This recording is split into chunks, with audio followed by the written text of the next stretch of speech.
Sandrine Rousseau, la candidate à la primaire d'Europe Écologie Les Verts, est donc notre invitée, je vous le disais ce matin sur France Info. Elle répond aux questions d'Alix Bouilléguet. Sandrine Rousseau, merci, bonjour, merci d'être avec nous ce matin. Bonjour, merci beaucoup pour l'invitation. Emmanuel Macron s'est livré à un concours d'anecdotes avec McFly et Carlito, sont deux youtubeurs qui ont été reçus à l'Élysée. La vidéo, elle a été mise en ligne hier, est-ce que vous l'avez regardée ? Alors j'en ai regardé des extraits, je ne l'ai pas regardé complètement, mais oui, j'en ai vu des extraits. Et qu'est-ce que vous en avez pensé ? J'en ai pensé que c'était un exercice de communication politique, un exercice qui finalement masquait aussi dans le même moment, par exemple, la plainte de Gérald Darmanin en diffamation contre Audrey Pulvar, et que on a cette espèce de dualité tout le temps dans le gouvernement où on met en avant quelque chose qui fait écran de fumée sur quelque chose d'autre. Et là, en l'occurrence, on est dans un exercice certes bien rodé de politique, de communication plus politique, mais ça ne masque pas un durcissement, et vraiment un durcissement dangereux, je trouve, du gouvernement actuellement. Certains disent que ça peut affaiblir d'une certaine manière la fonction présidentielle. Ce type d'exercice. C'est surtout qu'il n'y a pas de sincérité, quoi. C'est-à-dire que tout est calculé, on voit bien que tout est organisé, tout semble naturel, mais en fait tout est très cadré, tout est très organisé. Et ça, moi, je pense que ça démonétise la parole présidentielle, parce que les présidents, et en l'occurrence celui-ci, ont, à mon avis, un devoir d'être sincères et de parler réellement aux personnes et aux Français et aux Françaises. Et là, on voit qu'à chaque fois, il est dans une forme de posture, dans un jeu d'acteur, et on sait pas qui est Emmanuel Macron au fond, et quand on croit le percevoir, on voit une personne qui sans doute est beaucoup plus autoritaire et solitaire qu'il n'y paraît. Vous parlez à l'instant de la plainte de Gérald Darmanin, le ministre de l'Intérieur, faite en diffamation, faite à Audrey Pulvar, qui est candidate effectivement en Île-de-France.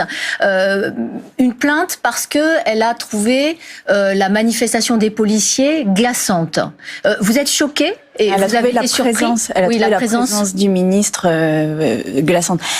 Mais il est inédit quand même qu'un ministre de l'Intérieur porte plainte en diffamation contre un ou une opposante politique. Déjà, moi, je voudrais saluer quand même le courage d'Audrey Pulvar, qui a, depuis le début de sa campagne, à faire face à de nombreuses attaques et qui sont jamais sur le fond de ce qu'elle porte ou des mesures qu'elle porte.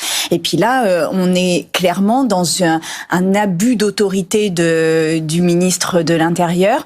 Moi, je voudrais qu'il saisisse la justice et qu'il respecte la justice bien davantage qu'il ne le fait actuellement.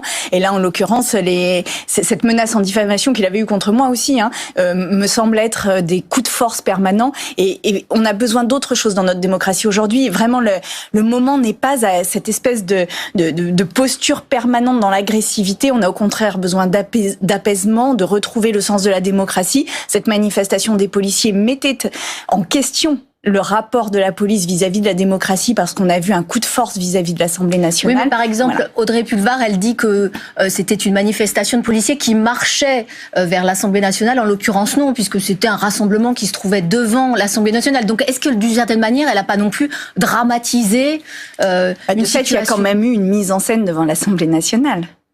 Et de fait, ça rappelle quand même d'autres choses. Et on l'a vu lors de la passation de pouvoir entre Biden et Trump, entre Trump et Biden. Mais des manifestations devant l'Assemblée nationale, il y en a tous les mardis ou tous les mercredis. C'est la police. Et les États totalitaires se caractérisent par le fait que la police domine le politique. Alors que là, dans notre démocratie à nous, la démocratie, le politique doit absolument déterminer quelles sont les manières de maintenir la paix et de gérer cette force légitime, cette légitimité de la violence qu'est la police. Donc, ce que je veux dire, c'est qu'il est très important que la police soit soumise au pouvoir politique. C'est absolument essentiel dans une démocratie. Et là, cette espèce de coup de force renversait un petit peu les choses, et ça trouble le message. Et en l'occurrence, moi, je pense qu'il n'y avait pas à être présent à cette manifestation. D'ailleurs, moi, je n'y étais pas. Voilà. Vous êtes candidate à la primaire des écologistes qui se passera courant septembre. Quelle va être votre marque de fabrique à vous ?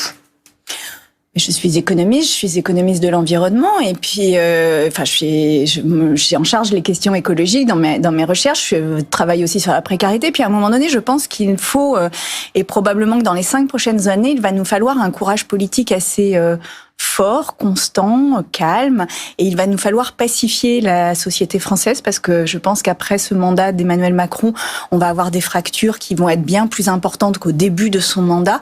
Et donc ma mission et ce que je souhaite mettre en place en tant que présidente de la République, ce sera cette pacification, cette protection des citoyens et citoyennes et faire en sorte aussi que l'écologie prenne un tournant, enfin que les politiques écologiques prennent un tournant parce que je rappelle que nous avons 5 ans.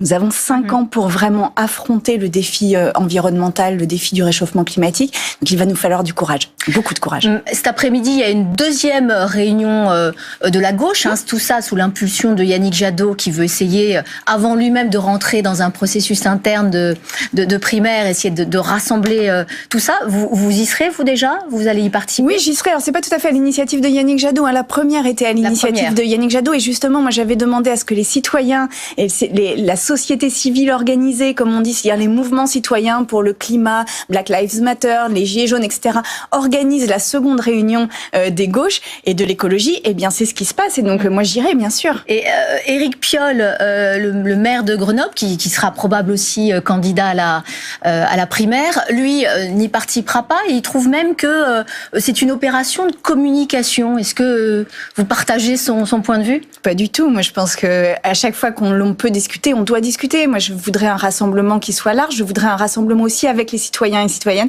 Et vraiment, là, on a eu depuis 2 ans un ensemble de mouvements citoyens qu'il faut absolument entendre et absolument intégrer dans nos processus politiques. Là, c'est eux qui l'organisent. Il y a toute la gauche présente. Eh bien, on doit absolument se saisir de ces occasions-là. Et merci d'organiser ça. Merci à eux de nous permettre de discuter dans des conditions sereines et de dépasser la question des partis dont on voit bien que les Français n'ont plus complètement confiance dans cette forme d'organisation de la démocratie. Alors vous dites toute la gauche présente, il y a pas forcément, on va dire, les ténors ou les chefs de parti, notamment pour cette réunion. Du côté de la France Insoumise, c'est vrai qu'on sent que ça bloque. Et Jean-Luc Mélenchon, il a même été clair après la première réunion, à laquelle déjà il ne participait pas, en disant on ne sera pas unis à la fin. Donc dans ces cas-là, on se demande si ça sert à quelque chose.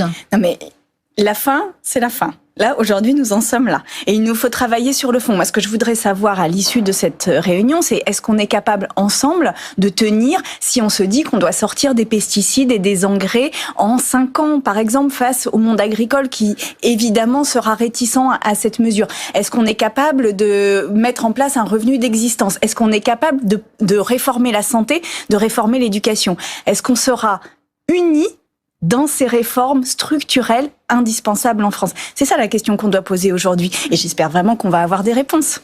Sandrine Rousseau, merci. Merci beaucoup d'avoir été avec nous ce matin. Merci.